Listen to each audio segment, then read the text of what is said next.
de Paulo, a igreja em Tessalônica, a igreja dos Tessalonicenses, capítulo de número 1, do verso de número 3 ao verso de número 12.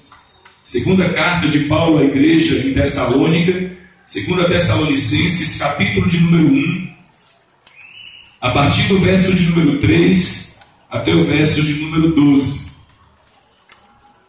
Segunda Tessalonicenses, capítulo de número 1, do versículo de número 3 ao versículo de número 12. Todos encontraram? Amém?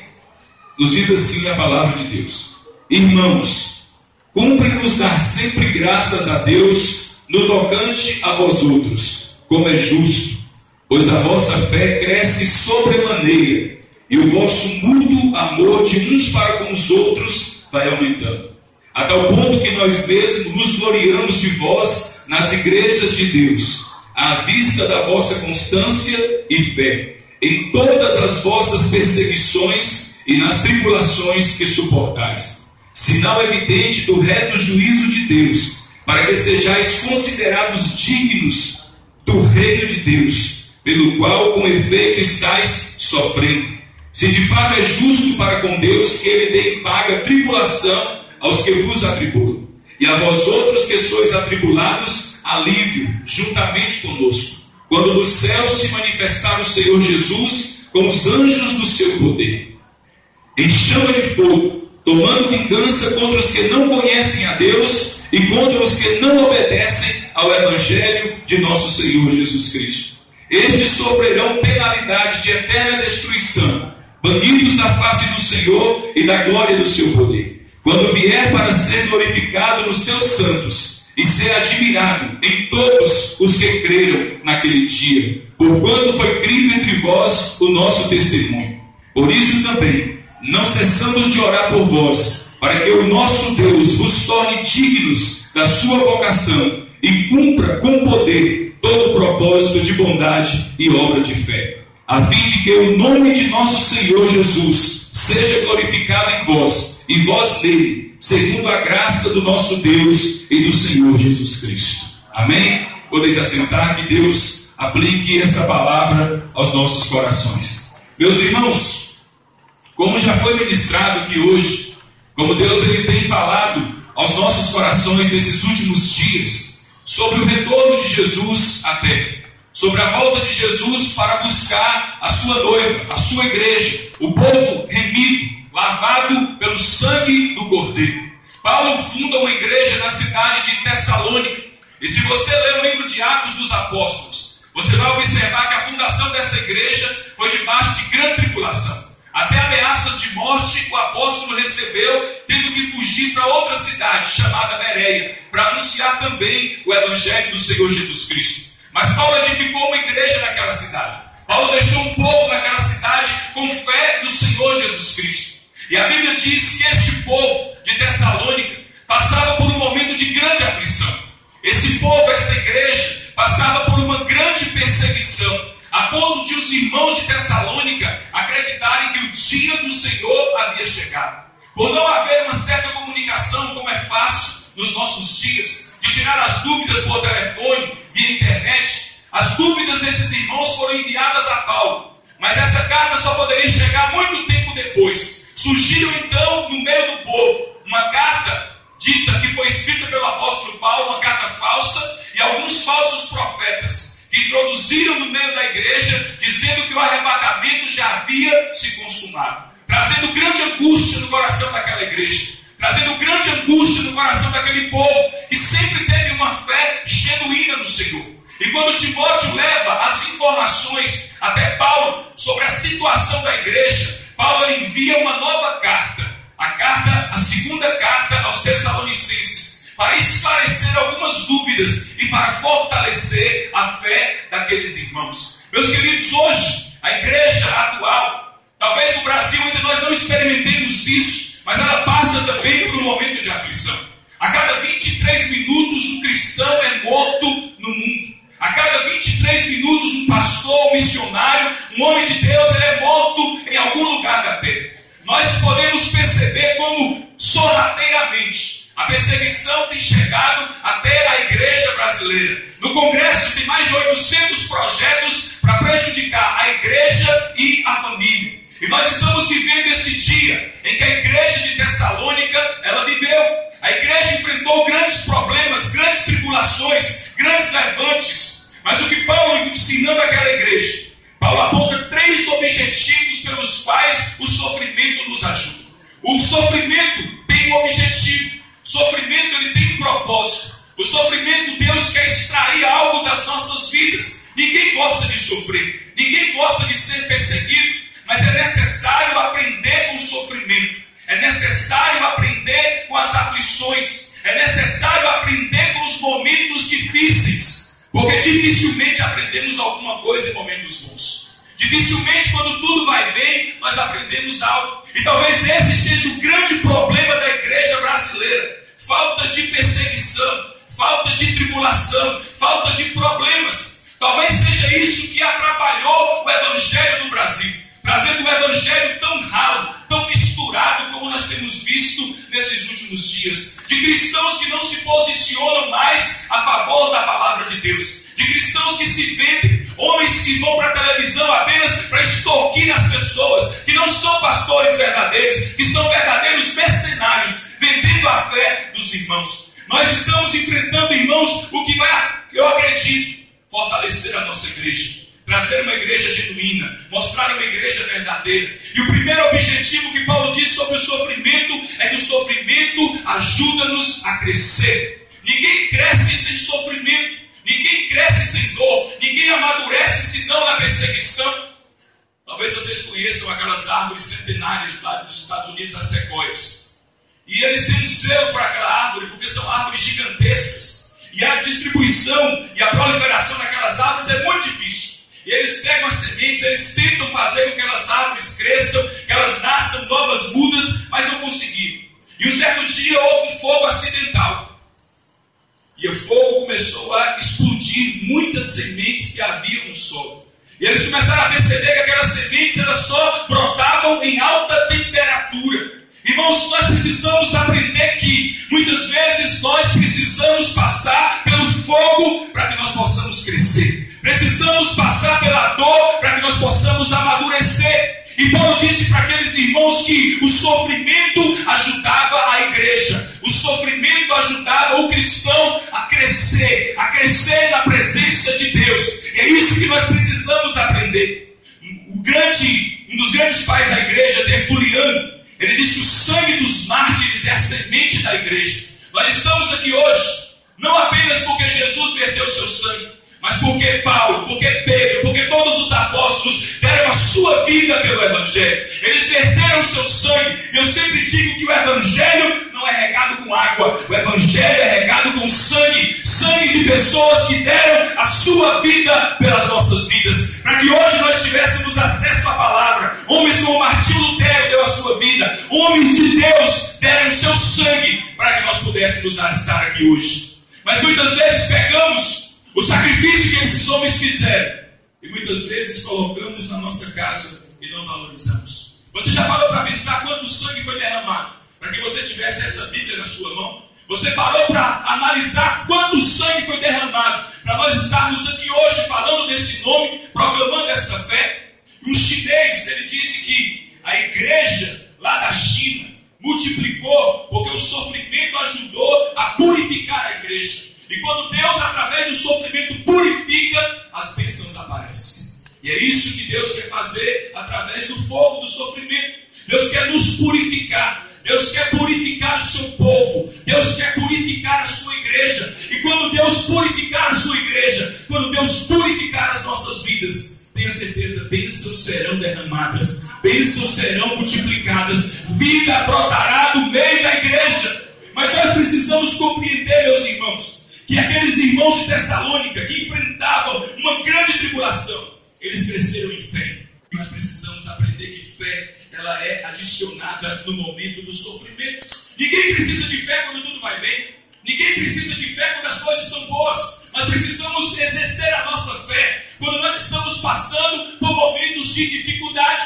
E eu preciso aprender que fé, ela cresce. Nós não podemos ter o mesmo nível de fé a vida inteira. Nós precisamos aprender a ter uma fé madura, uma fé verdadeira, uma fé genuína, uma fé inabalável. Mas Paulo também diz que o amor daqueles irmãos cresciam uns para com os outros. Irmãos, será que nós temos desenvolvido isso? Desenvolvido a nossa fé? Desenvolvido o amor uns para com os outros? Desenvolvido o nosso testemunho e a nossa perseverança? Era isso que aquela igreja a cada dia demonstrava. Ela demonstrava fé, ela demonstrava amor, ela demonstrava testemunho, ela demonstrava perseverança. Precisamos mostrar no meio da perseguição, no meio da luta, que a nossa fé aumenta, que o nosso testemunho aumenta, porque é muito fácil dizermos que nós somos fiéis se não tivermos a oportunidade de sermos infiéis. É muito fácil dizermos que nós somos cristãos dentro da igreja, mas nós precisamos mostrar o nosso testemunho, a nossa constância, a nossa perseverança em meio às lutas, em meio às dificuldades. Precisamos mostrar para essa sociedade perdida, corrompida, que a igreja do Senhor crê naquele que eles acreditam, crê que Ele é poderoso para guardar o nosso depósito até aquele grandioso dia, crê que nós não vamos vender o nosso Deus por nada desta vida. Nós precisamos mostrar para essa sociedade que vale a pena servir ao Senhor. Vale a pena ter uma vida íntegra, reta, diante do Senhor. E é por isso, meus irmãos, que nós muitas vezes somos experimentados por Deus, para que o Senhor possa fazer com que a nossa fé, com que o nosso amor, com que a nossa perseverança, o nosso testemunho, ele possa crescer. Ouvimos o pastor um dia, chegando de um congresso, e dizia: olha, a perseguição está chegando, isso deve ter uns 8 a 10 anos. E ele disse assim: eu estou orando para a perseguição chegar logo. Eu estou orando para que a perseguição venha, para que veja realmente quem é crente e quem não é crente, quem é fiel e quem não é fiel. Hoje de manhã falávamos sobre os murmuradores, sobre as pessoas que em meio ao sofrimento eles murmuram e eles não pegam o benefício que o sofrimento pode ter. Porque eu quero aprender uma coisa com a Bíblia. Nós não vimos em nenhuma parte da Bíblia Deus enfatizando o sofrimento de Jó, Deus enfatizando o sofrimento de José, Deus enfatizando o sofrimento de homem nenhum. O que a Bíblia quer que eu aprenda é que Deus quer que eu amadureça, que eu cresça, que eu fique mais crente, que eu dê mais testemunho, que eu seja mais firmado na palavra da verdade. Você não vê na Bíblia Deus fazendo isso. Mas Filipenses 1:29, Paulo diz: vocês receberam o privilégio não apenas de crer em Jesus, mas também de sofrer pelo seu nome. É um privilégio sofrer por Jesus. E lá em Mateus 5, de 10 a 12, o próprio Jesus diz: bem-aventurados, felizes sois quando vos perseguirem e vos injuriarem, e mentindo disserem todo mal contra vós por minha causa. Alegrai-vos e exultai, porque grande é o vosso galardão lá no céu. Nós precisamos aprender que Deus, Ele tem um propósito no sofrimento. E aquela tribulação que aquela igreja passava era um incentivo para a sua fé, era um incentivo para a sua perseverança, era um incentivo para as suas lutas. E é preciso continuar quando tudo está difícil. Essa foi a primeira lição que Paulo quis ensinar para aquela igreja. Paulo quis ensinar para os irmãos de Tessalônica que o sofrimento nos ajuda a crescer. Não fique pensando você que você vai desenvolver a sua fé em momentos bons. Não fique pensando que você vai desenvolver o seu testemunho em momentos bons. Sadraque, Mesaque e Abednego desenvolveu um testemunho dentro de uma fornalha. E quando eles saem do sofrimento, saem da fornalha, o Nabucodonosor, o rei ímpio, um déspota, ele disse: bendito seja o Deus de Sadraque, Mesaque e Abednego. É quando nós damos testemunho, essa sociedade ímpia vai ver que mesmo em meio à dor, mesmo em meio ao sofrimento, existe um povo que crê, que acredita nesse Deus fiel e verdadeiro. As pessoas não têm onde se apegar. Elas se decepcionam com homens, elas se decepcionam com dinheiro.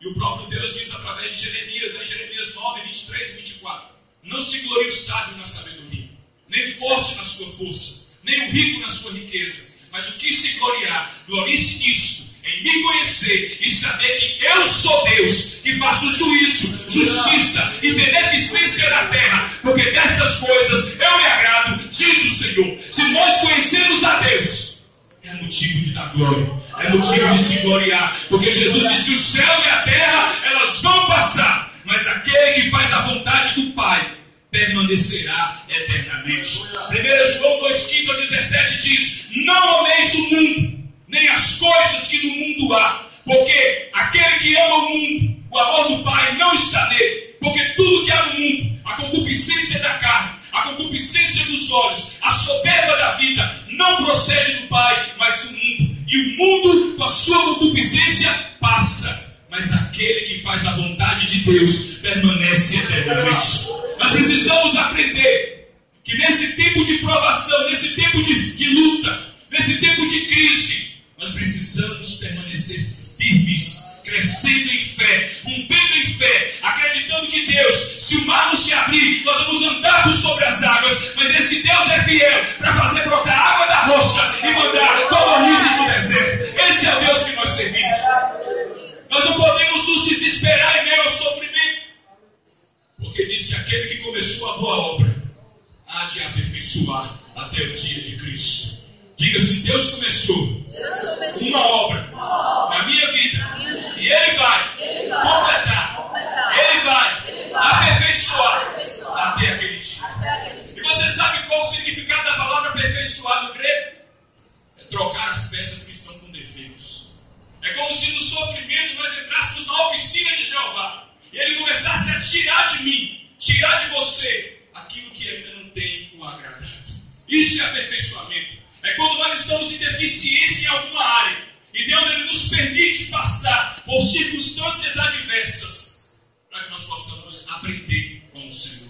Mas Paulo ensina a segunda coisa: o sofrimento prepara-nos para a glória. O sofrimento nos prepara para a glória. Irmãos, o sofrimento, olha que coisa tremenda. O sofrimento nos faz na medida certa para entrar pela porta estreita. Vocês pararam para prestar atenção nessa frase? O sofrimento nos faz na medida certa para entrarmos pela porta estreita.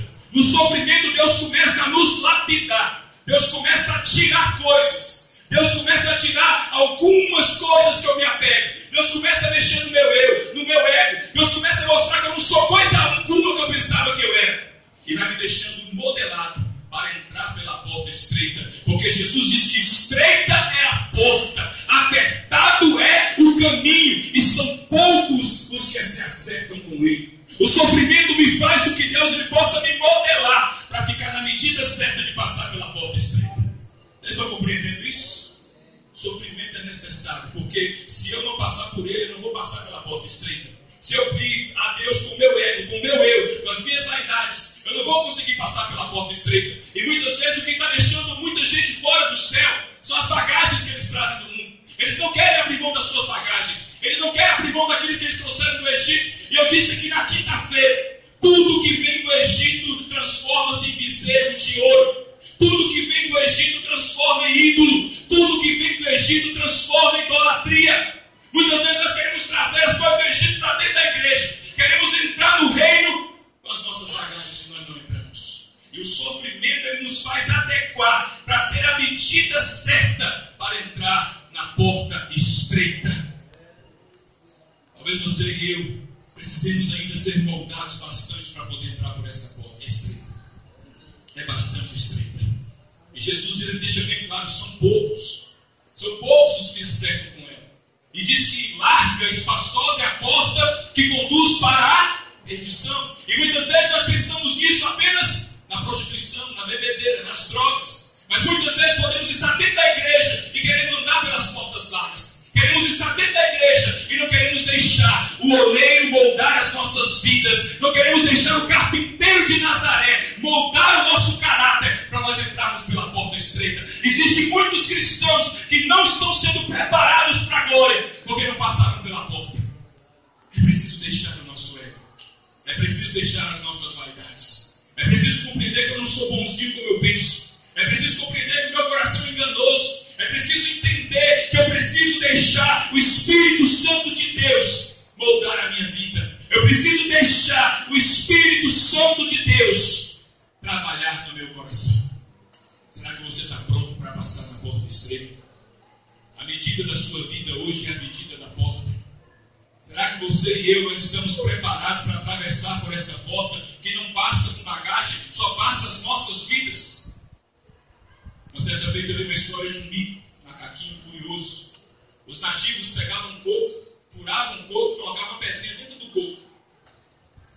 E os micos, quando eles iam pegar o coco, eles balançavam aquela pedrinha dele, e eles colocavam a mãozinha para puxar a pedra, só que a mão fechada não saía do buraco, só cabia a mão aberta.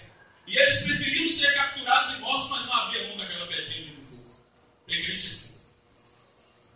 Eles preferem morrer, eles preferem abandonar a fé do que abrir mão de coisas tão insignificantes. O mito talvez seja um animal irracional, mas muitas vezes agimos pior. Estamos tão apegados a pequenas coisas, estamos tão apegados a este mundo que muitos estão indo a passos largos para o inferno. E não estão percebendo porque não querem soltar a sua pedrinha do orgulho, da carne, da vaidade, para abrir mão, para servir ao Senhor. Muitos estão aprisionados na mão do inimigo, porque não conseguem abrir a mão, porque não conseguem abrir mão, porque não conseguem se largar dos seus desejos, dos seus erros. E nós precisamos compreender que aquela igreja sofria demais. E Paulo quis dizer para eles: olha, vocês estão sendo preparados para a volta do Senhor. Vocês estão sendo preparados para o retorno de Jesus. Mas eles também cometiam o mesmo erro que muitas vezes nós cometemos. Eles sofriam perseguições. E as pessoas que perseguiam a igreja prosperavam. Os ímpios daquela época também prosperavam. Os ímpios daquela época também passavam por uma vida fácil, por uma vida boa, enquanto os cristãos sofriam de uma maneira terrível. E Paulo disse: olha, não fiquem preocupados com a vida dos outros. Sirvam a Deus, porque um dia Deus há de julgar os perversos. Deus um dia vai julgar o mundo ímpio. E as pessoas estão aí fora dizendo que Deus é amor. Mas Ele também é justiça.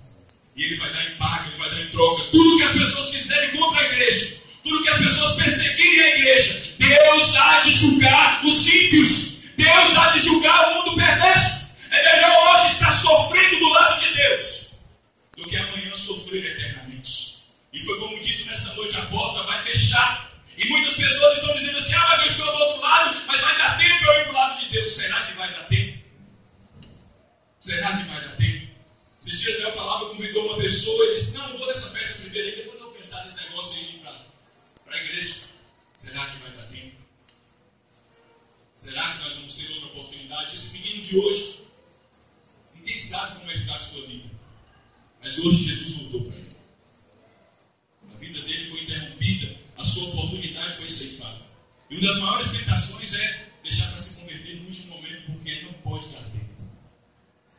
E Paulo quis dizer para aquele povo que Deus vai julgar. Não adianta os homossexuais acharem que Deus não vai julgar. Deus vai julgar. Deus destruiu Sodoma e Gomorra. Ele deixou claro que ele abomina o homossexualismo. E hoje nós temos igreja de gay, nós temos igreja de lésbicas, nós temos o evangelho que se adequa à vontade das pessoas. Mas o meu Deus, o Deus da Bíblia, o Deus verdadeiro não. Ele julgou Sodoma e Gomorra. Ele vai julgar este mundo também.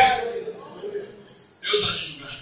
Faraó parecia ser muito poderoso quando ele afundou no rio Nilo as crianças dos hebreus.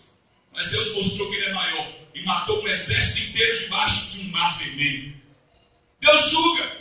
Judas achou que ele podia vender Jesus e pendurá-lo no madeiro. Mas Jesus foi para o madeiro, mas ressuscitou no terceiro dia. Mas Judas também foi para o madeiro e morreu enforcado. E foi para o inferno. Deus julga.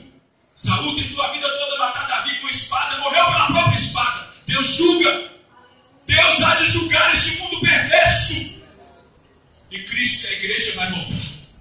No dia que nós subimos, passaremos lá um tempo nas bodas do Cordeiro, mas nós vamos voltar com Jesus. E Jesus e a igreja vai pisar a cabeça da serpente. Jesus e a igreja vai julgar esse mundo perverso. E nós precisamos crer que a justiça de Deus vem. E que Deus vai julgar. Mas como é que se encontra o mundo hoje? Semelhante aos dias de Noé. Comem, bebem, casam-se, dão em casamento. Noé entrou na arca e ninguém percebeu. É semelhante aos dias de Ló. Compravam, vendiam, casavam, edificavam, até que Ló saiu de Sodoma e ninguém percebeu. Assim está este mundo. As pessoas estão da mesma forma, ninguém está dando crédito. Quem creu na nossa pregação, quem tem acreditado no Evangelho, é Jesus virá. E olha o que diz aqui, o versículo de número 8. Em 2 Tessalonicenses 1, não precisa abrir. Ele voltará com seus anjos em chama de fogo, tomando vingança contra os que não conhecem a Deus e contra os que não obedecem. Duas classes, meus queridos irmãos. Os que não conhecem a Deus estão lá fora, mas os que não obedecem estão aqui dentro. Salmo 9, 17, o salmista diz que Deus vai lançar o ímpio no inferno, mas também toda gente que se esquece de Deus. Os ímpios estão lá fora, mas os que se esquecem de Deus estão aqui dentro. E Jesus deixou bem claro, através da vida de João Batista, que quando Jesus viesse, ele batizaria com o quê? Vocês estão apavorados? Quando Jesus viesse, ele batizaria com o quê? Primeiro ele batizou com o quê? Mas quem não fosse batizado no Espírito Santo batizaria com o quê? Ele veio com labaredas de fogo, destruindo, consumindo. Quem não aceitar o batismo do Espírito Santo, quem não aceitar a obra de Cristo, vai ser batizado com fogo. É por isso que eu digo para os pentecostais: toma cuidado quando você pede batismo com fogo, porque tem nada a ver com o batismo do Espírito Santo. Batismo com fogo é juízo, é julgamento, e ele vai batizar esse mundo inteiro que não aceitou o batismo no Espírito.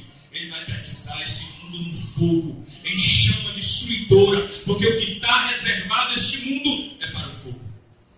Terceira coisa que eu aprendi com Paulo: o sofrimento glorifica a Cristo hoje. Precisamos glorificar a Jesus em todo o tempo. Parece até contraditório, sofrer e glorificar, mas foi isso que Jó fez. Em meio ao sofrimento, a perda da família, a perda do dinheiro, a perda dos bens, a perda da sua própria saúde, Jó 19, 25, ele diz: eu sei que o meu Redentor, ele vive, e por fim se levantará sobre a face da terra. Deus deu, Deus tomou, mas louvado e engrandecido seja o nome de Deus. Jó deu testemunho do meu sofrimento. Jó mostrou que servir a Deus não depende de circunstância. E nós precisamos mostrar para esse mundo que nós passamos por sofrimento, mas nós glorificamos a Cristo da mesma forma. Na semana eu conversava com um amigo que perdeu um filho. Eu disse para ele: olha, hoje eu admiro a fé, e mesmo não alcançando, continua tendo fé. Porque foi esses homens na Hebreus 11, na galeria da fé, que Deus louvou.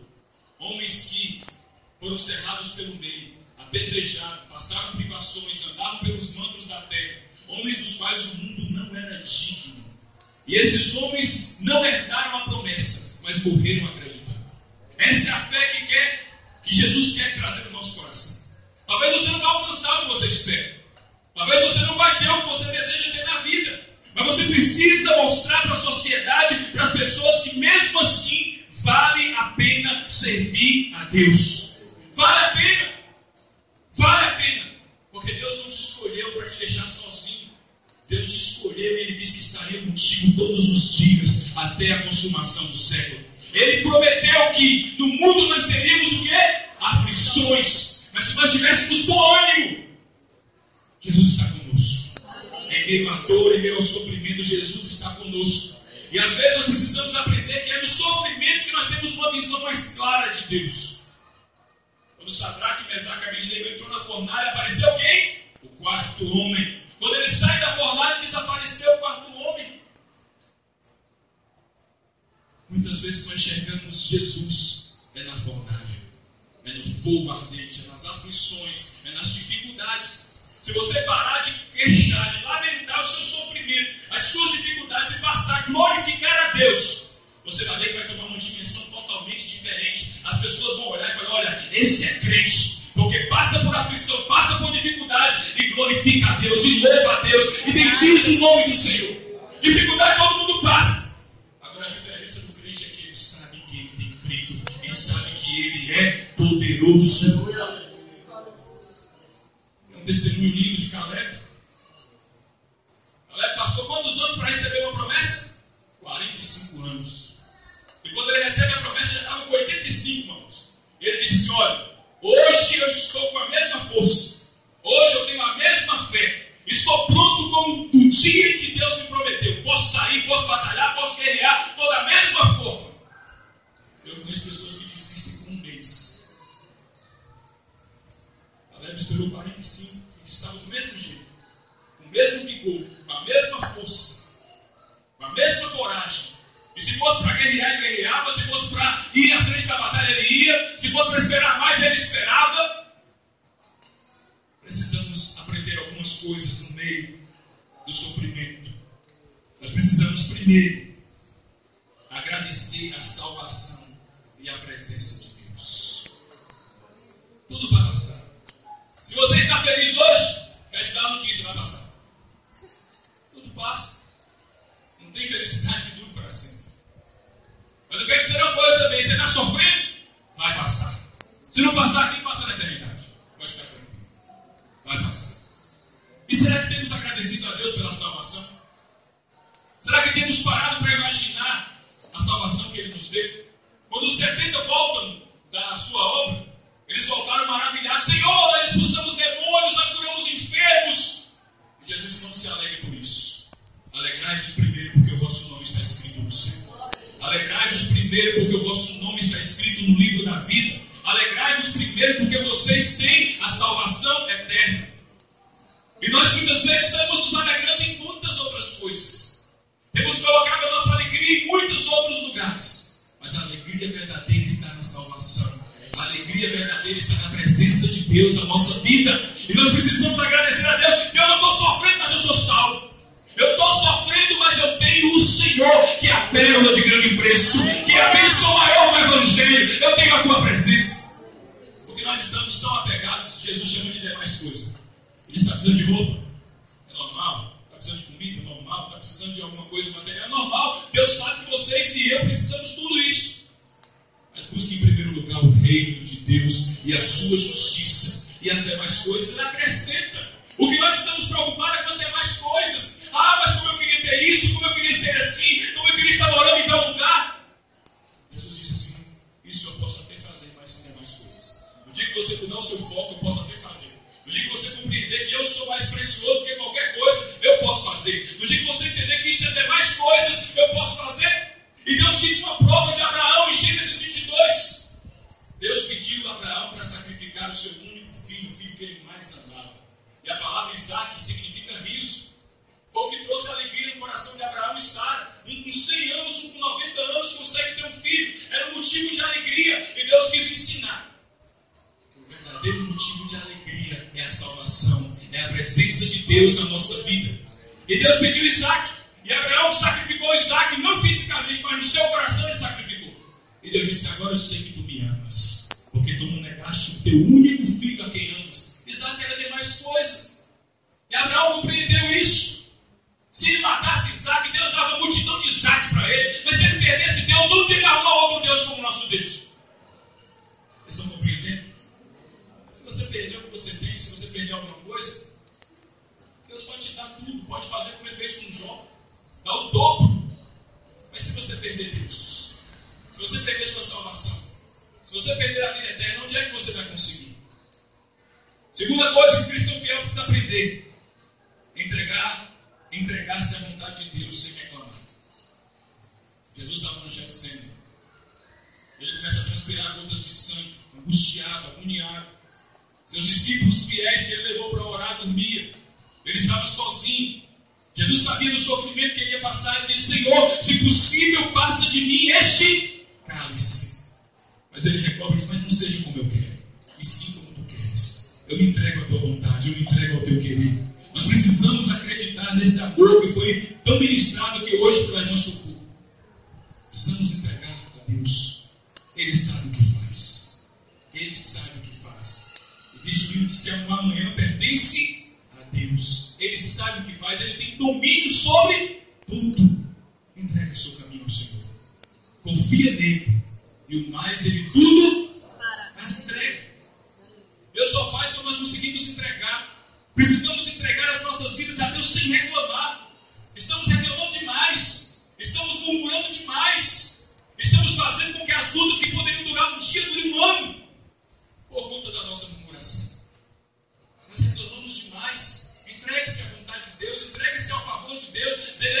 aqui, Senhor, faz em mim a tua vontade. Entrega o teu caminho a Ele. Terceiro, oro para compreender a vontade de Deus.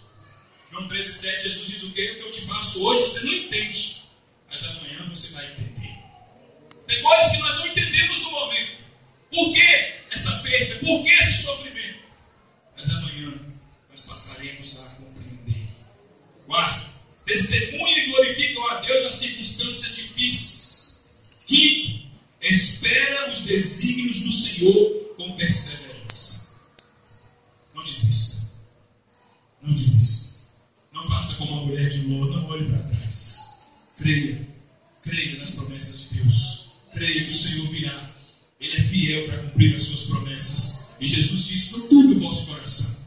Crede em Deus. Crede também em mim. Na casa do meu pai, é o quê? Muitas moradas. Se não fosse assim, eu vos teria dito, porque vou preparar-vos lugar, para onde ele estiver, estejais vós também. E vós bem sabeis o caminho. Disse-lhe Tomé: Senhor, não sabemos para onde vais, como saber o caminho? Disse-lhe Jesus: eu sou o caminho, a verdade e a vida. Ninguém vem ao Pai a não ser. É isso que Jesus quer fazer.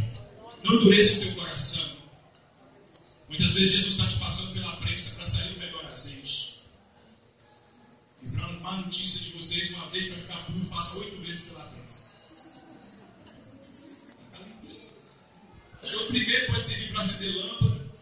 O primeiro pode servir para fazer muitas coisas, mas para consumo, para alimentar 8 vezes. E Davi falou assim: eu quero ser uma oliveira verdejante na casa do meu Deus. Davi se entregou: Senhor, eu sou uma oliveira, faz de mim, espreme, tira o melhor. Será que temos coragem de fazer isso com Deus? Mas o Senhor quer nos ensinar que esse tempo de sofrimento que você pode estar passando é uma escola de Deus. Deus sempre ensinou seus filhos no deserto. Deus sempre levou seus filhos para o deserto. Deus sempre levou seus filhos para os vales, para ensinar aos seus filhos que não importa o lugar onde você está, o que importa é se Deus está com você. Abraão e Ló tiveram contenda. E Abraão disse: Ló, nós ficamos muito ricos, escolha para onde você quer ir. Ló olhou para as campinas de Sodoma, verde, cheia de água, e disse: é para lá que eu quero ir. Abraão ficou com as montanhas pedregosas. Mas a Bíblia diz que Abraão foi abençoado porque Deus era com Abraão. Não importa onde você está, se Deus está contigo, você vai ser abençoado. Se Deus está contigo, é o melhor lugar para estar onde Deus está. Josafá foi para o vale para lutar. E quando Josafá termina a batalha, ele chamou aquele lugar de quê? Vale de bênçãos. E não só Deus pode chamar um lugar de vale de bênçãos. Todo crente tem medo de vale. Deus leva para a montanha. Mas o vale pode ser um vale de bênção. Foi lá que Josafá encontrou um monte de tesouro. Você não encontra tesouro, irmão, no monte. Você encontra tesouro no vale. Você encontra tesouro no meio dos cadáveres. Você encontra tesouro no meio das derrotas. É lá que você aprende o que essa igreja aprendeu: fé, amor, perseverança.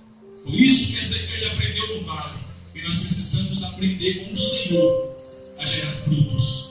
Precisamos aprender com o Senhor a ser uma igreja verdadeira. Cristãos verdadeiros, que não reclamam, que não murmuram, mas que aceitam a vontade de Deus e que tiram ensinamentos.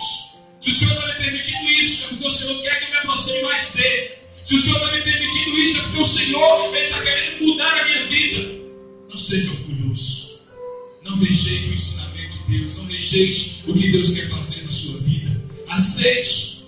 Diga: Deus, eis-me aqui, como um barro que se entrega na mão do oleiro. Assim sou eu na tua mão. Faz em mim, Senhor, a tua vontade. Se quebre na presença de Deus. Se lance sobre Jesus. Quebre toda a sua vaidade, o seu orgulho diante dele. Lance-se sobre a rocha eterna que é Jesus. Deixa ele reconstruir um novo vaso. Deixa ele reconstruir uma nova vida. Deixa ele fazer de você uma pessoa verdadeira. Entrega a tua vida para ele. Confia nele. Ele é fiel para guardar a sua vida. Ele é fiel para cuidar de você. Não tenha medo. Jesus nunca pede para você desistir de algo bom, se ele não tiver algo melhor para te dar. Às vezes nós temos medo de desistir, porque nós nos apegamos tanto: mas isso é tão bom. Deus tem o melhor. Se quiserdes e me ouvirdes, comereis o melhor desta terra. Mas se fordes rebeldes, sereis devorados à espada. Irmãos, eu quero dizer para você que o melhor desta terra é Jesus Cristo. Nada se compara. Eu posso ter dinheiro, eu posso ter saúde, eu posso ter bens, Mas eu conheço um monte de gente assim que está na depressão. Eu queria ter alegria. Eu contei para vocês que um homem muito rico chegou onde eu trabalhava. Ele tinha mais ou menos 50 mil cabeças de gado. Era essa barra. Fazenda de 50 ovelhas ele vendia porque estava pequeno, dando muito trabalho para ele. Ele chegou um dia angustiado e disse assim: Zé da Bíblia, fala uma palavra para mim, porque eu estou angustiado. Eu disse: olha, o menino que veio lá do pobre vai falar uma palavra para esse homem agora. Eu disse assim: vou abrir a Bíblia, não vou dizer para o senhor uma palavra que Jesus disse, Mateus 11, 28. Vinde a mim, todos os que estáis cansados e sobrecarregados, eu vos aliviarei. Tomai sobre vós o meu jugo, aprendei de mim, sou manso e humilde de coração, e acharei descanso para a vossa alma. Porque o meu fardo é suave, o meu jugo é leve. Ele parou, encheu os olhos de lágrimas e disse: fala mais um. Eu falei: vou ler mais um para o senhor. Colossenses 3:1. Portanto, se já ressuscitaste com Cristo, pensai nas coisas lá do alto, onde Cristo está, assentado à destra do Pai. Não pensei nas coisas aqui na terra, porque tudo passa. Não fique angustiado a sua alma. Jesus é melhor do que tudo aquilo que você pode se apegar. Eu só encontrei essa alegria quando eu me encontrei com Jesus. Às vezes, irmãos, eu já me vi em festas, em meio à multidão, me senti sozinho. Diz que um homem, ele não é o que ele demonstra ser. E as pessoas poderiam até me ver um cara muito extrovertido, muito alegre. Mas Deus conhecia quem eu era dentro do meu quarto. Porque Deus conhece você no seu íntimo. Às vezes nós mostramos uma aparência, e lá no mundo a gente tem que mostrar isso, e às vezes a gente usa droga, bebida, para mostrar que nós somos um cara legal. Mas eu quero dizer que Jesus conhece o seu interior. Jesus sabe quem você é. Jesus sabe quem você é no seu quarto, mas no seu íntimo. Às vezes nós mostramos que nós somos muito durão, nós somos fortes, mas Ele sabe a sua estrutura, Ele sabe que você é pó, que você é barro, que você não é nada, que você é um caco entrou dos cacos. Ele conhece a nossa estrutura. Ele conhece. Ele quer nos moldar. Ele quer nos fortalecer. Às vezes nós estamos como Jeremias, e nós não terminamos. Jeremias passava por um momento de aflição. O povo de Israel foi para o cativeiro. E Jeremias começou a queixar: Deus, maldito seja o dia que eu nasci. Maldito seja o ventre da minha mãe, porque eu não morri no ventre, para o ventre ser o meu sepulcro. Maldito quem deu a notícia que nasceu um homem de dores. E sabe qual foi o consolo de Deus? Se você está se cansando com quem vai a pé, imagine quando você enfrentar quem vai a cavalo.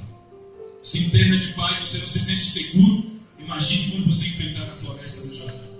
Sabe o que Deus estava querendo dizer para Jeremias? Você está queixando com problemas que você pode resolver com coisas tão pequenas. Imagine quando você enfrentar um problema maior, mais forte, mais veloz do que você.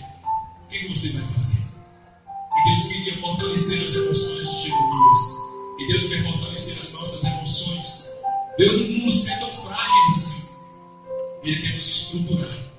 Porque mesmo que você já passou por um processo de ser amassado, de ser moldado por Deus, mas a última etapa do barro, do vaso, é o forno. Porque Deus não pode usar um barro nobre, um vaso nobre, que não suporta a presença de Deus, que não suporta a glória de Deus. E o vaso só fica pronto no forno. É lá no forno das provações nós ficamos prontos para ser um instrumento de Deus, para ser um vaso de Deus. Amém? Que Deus possa ter falado no teu coração. Saiba que todo sofrimento, eu vou transformar esse sofrimento em bênção. Faça como Davi, vou transformar lágrimas em vinho. Só Deus pode fazer isso. As tuas lágrimas Deus pode transformar em alegria. As tuas lágrimas Deus pode transformar em alegria. Sabe o que uma ostra faz com um pedaço de areia que entra dentro dela? Ela não fica reclamando que aquilo está arranhando, ela transforma em uma pérola. Faça isso. Faça como Caleb. Vou fazer desse gigante o quê? Pão para me alimentar, para me fazer mais forte. Sai depois de encorajado. Lutas virão, perseguições virão, adversidades virão. Mas em Cristo nós somos mais que vencedores. Nós somos mais que vencedores por meio daquele que nos amou. Você pode perder tudo, mas não perca a sua fé, não perca a sua esperança. Não perca. Vamos colocar de pé.